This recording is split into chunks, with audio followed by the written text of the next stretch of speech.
Hello दोस्तों, आप सभी का स्वागत है यूपीएससी एक्सप्रेस में।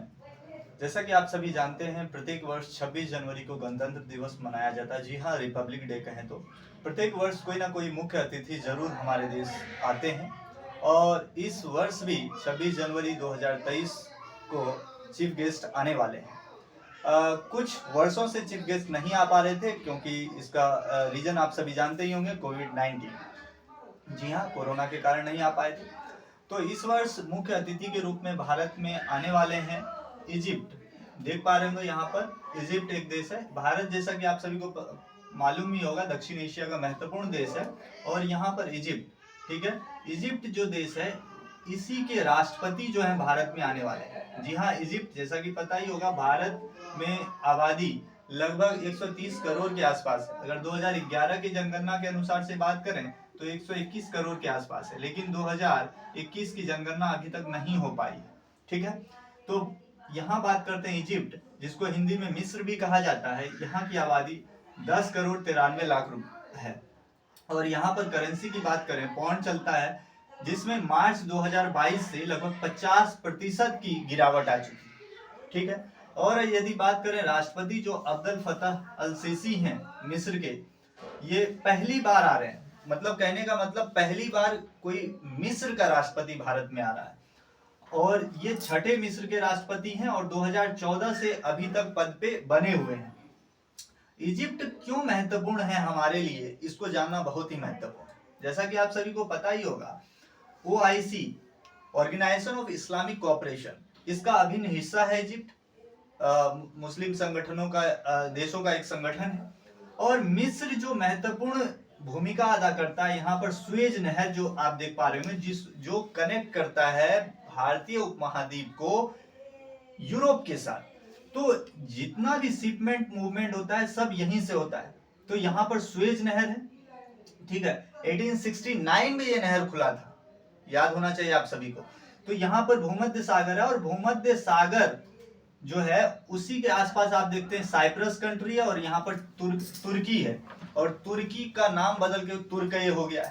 तुर्कय को टैकल करने के लिए इजिप्ट हमारे लिए महत्वपूर्ण देश है, इसीलिए हम यहाँ से संबंध मधुर रखना चाहते हैं। और कोई ऐसा नहीं है अभी हमारा ये संबंध स्टार्ट हो रहा है, लगभग 75 वर्षों से मिस्र के साथ हमारा संबंध प्रगाढ़ होता जा रहा है। जैसा कि आप सभी जानते होंगे, जब कोल्ड वार चल रहा था, तो दोस्तों कोल्ड वार चल कब से रहा था आप सभी को पता होगा, 1945 में। 1939 से 45 तक द्वितीय विश्व युद्ध जब समाप्त हो गया, तो द्वितीय विश्व युद्ध के समाप्त होने के बाद, ठीक है, कोल्ड वार का दौर स्टार्ट हुआ। ये कब तक चला, जब तक कि यूएसएसआर का विघटन नहीं हो गया। और यूएसएसआर का विघटित होकर 15 नए देश बन गए। ठीक है, तो उसके बाद ये जो कुछ कंट्रीज थे, ये किसी भी धुरी में नहीं रहे। उसके बाद बाइपोलर दुनिया हो गया, एक का नेतृत्व अमेरिका करने लगा और एक का यूएसएसआर। ठीक है, ये कोल्ड वार के टाइम में। और इसमें ये 4 महत्वपूर्ण देश थे जिन्होंने नन अलाइन मूवमेंट भी स्टार्ट किया था। नेम इंडिया, मिस्र, इंडोनेशिया और यूगोस्लाविया। तो ये महत्वपूर्ण है, इंडिया और मिस्र। तो लगभग 75 वर्षों से हमारा इनके साथ संबंध है। अब आगे बात करते हैं, भारत जो है मिस्र में आखिर क्या क्या चीजें कर रहा है। तो भारत ने इन्वेस्ट करके रखा है लगभग 3.15 अरब डॉलर मिस्र में इन्वेस्ट करके रखा है। Very important. दूसरा चीज, भारत की लगभग 50 कंपनियां मिस्र में इन्वेस्टमेंट करके रखी है। और आगे बात करते हैं बायलेटरल ट्रेड की। अगर बात की जाए तो बायलेटरल ट्रेड 2018-19 की बात करें तो लगभग आप समझ सकते हैं 4.55 अरब डॉलर भारत ने इन्वेस्ट कर रखा है। मतलब इन्वेस्ट नहीं, सॉरी, ट्रेड हो चुका है, बायलेटरल ट्रेड दोनों देशों के दरमियान। और 21-22 की बात करें तो 7.26 अरब डॉलर का व्यापार हो चुका है। तो समझ सकते हैं मिस्र हमारे लिए कितना महत्वपूर्ण देश है। आगे और बात करते हैं, India can be powerful in the following sector. मतलब भारत महत्वपूर्ण क्षेत्रों में एक पावर, शक्ति के रूप में उभर सकता है मिस्र में। कौन कौन सा क्षेत्र में? रक्षा के क्षेत्र में, आईटी के क्षेत्र में और टेक्नोलॉजी के क्षेत्र में। आपको पता है चाइना को भी टैकल करना हम लोग को। चाइना काफी ही महत्वपूर्ण है इस क्षेत्र में खास करके, और बहुत सारा इन्वेस्टमेंट करता रहता है, क्योंकि चाइना की नजदीकियां और सारे देशों के साथ है, पाकिस्तान के साथ भी है जो हमारा पड़ोसी मुल्क है। तो हम इन सारे देशों को कैसे टैकल कर सकते हैं? इजिप्ट के साथ नजदीकियां बढ़ा करके। और आपको पता होगा इजिप्ट के यहाँ अरबियन पेनिनसुला में महत्वपूर्ण देश भी हैं, जैसे कौन कौन से? बहरीन है, यूएई है और सऊदी अरबिया है। ये महत्वपूर्ण है, ये हमारे भी मित्र हैं, ठीक है।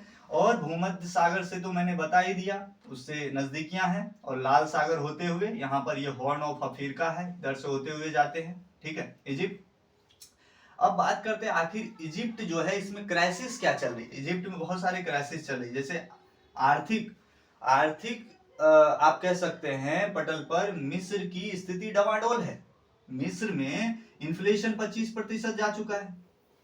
बात की जाए, इन्फ्लेशन हो रहा है, महंगाई दर कंट्रोल काबू में नहीं है, फूड क्राइसिस है। फूड क्राइसिस का समझ सकते हैं क्यों हो गया, आपको सभी को पता ही होगा, रशिया और यूक्रेन का वार चल रहा है। तो रशिया यूक्रेन का वार होने से क्या हो गया, दुनिया में सबसे ज्यादा गेहूं यूक्रेन से अलग अलग देशों को भेजी जा रही थी। तो क्या हुआ, जो जब ये क्राइसिस स्टार्ट हो गया, क्राइसिस स्टार्ट होने से जो इजिप्ट को गेहूं की खेप पहुंचनी थी उसमें कहीं ना कहीं दिक्कतें आई, जिस कारण से भारत आगे निकल के आता है और लगभग 61,000 टन गेहूं की आपूर्ति करता है इसको। तो वेरी वेरी इंपॉर्टेंट, हमने वहां पर हेल्प किया मिस्र को आगे बढ़कर। और आगे देखते हैं कुछ इंपॉर्टेंट चीजें। मिस्र भी आगे बढ़ के हमारे साथ मतलब दोस्ती प्रगाढ़ करना चाहता है। अभी फरवरी 2023 में एरो इंडिया शो आयोजित होने वाला है, तो मिस्र जो है अपनी यहाँ पर डिफेंस डेलीगेट्स को भेजने जा रहा है ताकि स्थिति को प्रगाढ़ किया जा सके। और मिस्र जो है ये हमसे परचेज करना चाहता है डिफेंस इक्विपमेंट। क्यों करना चाहते हैं आप सभी को पता ही होगा, यहाँ पर तुर्की है, जो तुर्की है वो कहीं ना कहीं इजिप्ट और तुर्की के बीच बनता नहीं है, तो हमसे वो बहुत सारे हथियार खरीदना चाहता है, खास करके बड़े मिसाइल वो खरीदना चाहता है। और भी जो आप तेजस जो लड़ाकू विमान है वो उसमें उसका इंटरेस्ट है। तो तमाम ऐसी चीजें हैं जहां पर मिस्र भारत से सहयोग चाहता है और भारत कहीं ना कहीं मिस्र का सहयोग चाहता है, क्योंकि हम इसी रूट होके व्यापार करते हैं यूरोपियन कंट्रीज के साथ। तो ये जो राष्ट्रपति अब्दुल फतेह अल सीसी हैं, और ये कोई मामूली व्यक्ति नहीं है, ये अब्दुल फतेह अल सीसी ब्रिटेन में जाके ट्रेनिंग कर चुके हैं, सेना के प्रमुख रह चुके हैं, बहुत सारी चीजों को इन्होंने करीब से जाना है। तो ये आप समझ सकते हैं भारत के साथ दोस्ताना संबंध बनाने में कहीं ना कहीं महत्वपूर्ण भूमिका अदा करेंगे। और दोस्ती जो है मोदी के साथ अच्छी बन चुकी है, क्योंकि 15-16 में मोदी जी भी गए थे, फिर ये भारत विजिट कर चुके हैं और पुनः एक बार अभी आ रहे हैं। तो कहीं ना कहीं मिस्र और भारत के बीच नजदीकियां फिर से प्रगाढ़ होगी, आशा है। और ये सारे चीज आपको यहाँ पर ये स्पष्ट हो गया होगा, जो किस प्रकार से जो एक आप कह सकते हैं निमंत्रण जो उनको मिला है, इससे भारत और इजिप्ट दोनों को लाभ मिलेगा। तो दोस्तों ऐसे इंटरेस्टिंग टॉपिक्स के साथ हम दोबारा हाजिर होते हैं, मिलते हैं अगले टॉपिक में। तब तक के लिए धन्यवाद, जय हिंद दोस्तों।